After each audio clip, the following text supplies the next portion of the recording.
شيخ أنا من شي 3 شهور فقدت ابني. رحمة الله عليه. الله يسلمك يا رب ويرحم أمواتنا أجمعين يا رب. صارت معي مشكلة قبل لا يصير معي هالشي هذا. أنا مرة سورية ساكنة في تركيا. نعم. اجت جارة من جاراتي سكنت جنبي، والله العظيم يا شيخ والله العظيم اعتبرتها مثل أمي هي وبنتها. حنيت عليهن وساعدتهن بما انه انا وضعي صعب، فالشيء اللي كنت اقدر اساعد بيه ساعدت بيه. الشيخ بعد فترة تبين لي انه المرة هي وبنتها صار يسوي لي ورق ويحط لي اياه بالمي، حتى في دلائل، في جيراني شافوهن وصوروهم فيديو. سووا لك سحر يعني في دلائل. ايه يعني شيخ والله العظيم والله العظيم ما ضريتهن ابدا، ما ضريتهن.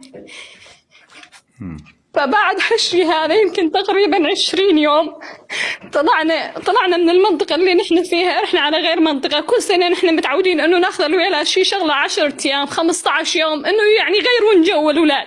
نعم. طلعنا على منطقة شيخ، واول يوم كان لنا في سيران، طلعنا في سيران.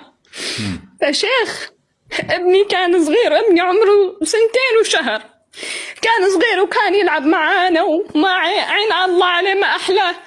بدقيقة اختفى الولد شيخ، وقع بالمي وراح. رحمة الله عليه. غرق. ها؟ غرق. ايه والله غرق يا شيخ. ما حصلت بلا الحمد لله الحمد لله يا شيخ. المنطقة اللي أنا كنت فيها بعيدة عن المنطقة اللي أنا ساكنة فيها يمكن شي 7 ساعات. حتى سيارة جنازة ما عطوني، حطيت ابني على ايدي وجبته من هناك لهون يا شيخ. كانوا اولادي معي بالسيارة.